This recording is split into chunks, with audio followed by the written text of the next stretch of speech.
I'm Ginger Holman, and I've known O'Neill for about 12 years. And I'm Mike Holman, and I've known O'Neill for the same amount of time. Our child's experience with O'Neill was very positive.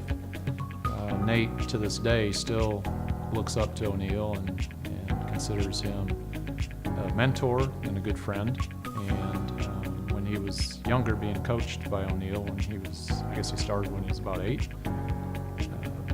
O'Neill was very patient with not only Nate, our son, but all the other kids on the team. And O'Neill always seemed to take a very personal interest in each player and coached to their skill set. And O'Neill was always very good, I thought, about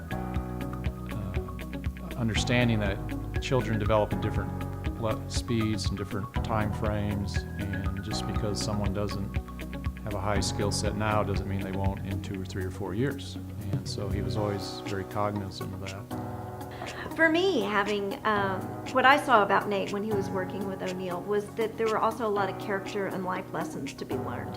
And as a parent, I really appreciated that. It was more than just about the technical skills, which clearly are important, but it was about learning about soccer, about how to carry yourself on the field, about how to be part of a team. And Nate carries a lot of those lessons with him today. Even now, he's in college, has moved on from competitive soccer, but he will always take those lessons with him. One thing that was always important to O'Neill was players' respect for each other on the team. Again, no matter the skill set, but also the respect for the other team. And he was always encouraging the players, not to talk bad to the other players, but to particularly encourage each other. And your work ethic. Right. And taking responsibility. Those were all big lessons. Nate was a sweeper, and Mike was reminding me of a story just today about one time Nate got pulled out of the game, and he didn't understand why he got pulled out. And O'Neill said, well, the players aren't doing what they're supposed to be doing. And Nate said, well, yeah. And O'Neill told him, well, you're the sweeper. It's your responsibility to make sure they do it. And Nate still didn't get it. I mean, it took a while for that lesson to sink in, that Nate was not doing his job to make sure everybody else was doing their job. So there was always a lesson to be learned in every game. My experience as a parent with O'Neill was very positive. O'Neill, I always felt like I was in the know with O'Neill. He was always took the time to talk to the parents. This is what we're doing. This is why we're doing it. So there was always that understanding. I was always impressed with his practices. I always hung around because I enjoyed watching the practices. And O'Neill always had very structured practices. There was no dead time.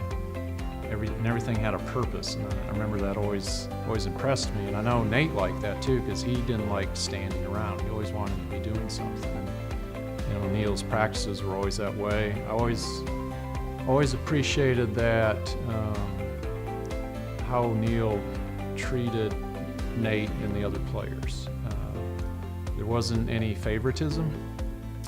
O'Neill was always very good about treating everyone the same, and figuring out what it took with each player to get the best out of them. And I always enjoyed watching that. And a lot of that was done at the practices. And that's one reason I think I enjoyed staying at the practices so much, to watch that happen.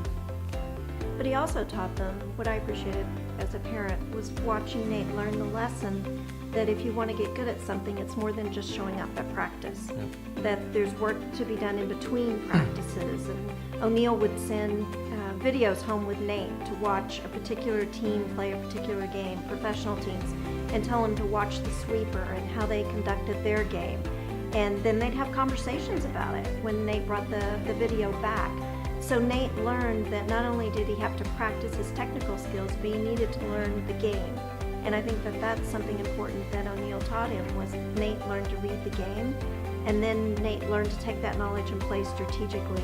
And that's when he really blossomed, I think, as a soccer player. And it was really fun to watch because he was making strategic choices on the field. And that thought process has carried over into the rest of his life too.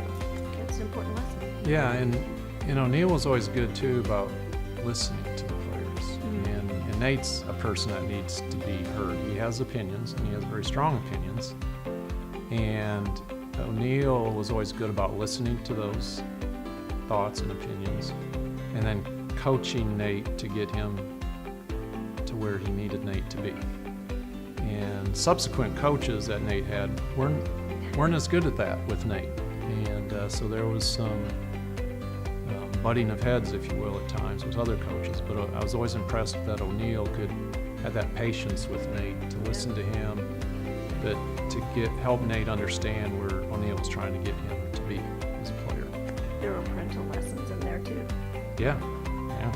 If somebody was asking me if they should invest in coaching for their child with O'Neill, I would say try it and see if you see the results. I mean, it was a financial commitment for us too. I mean, Nate's not our only child, and it was something I remember having conversations about. Can we afford to do this? Should we do this? Is this the way we want to spend our money?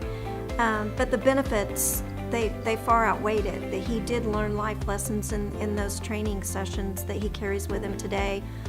I see it in his study habits in school. I see it in how he conducts his life.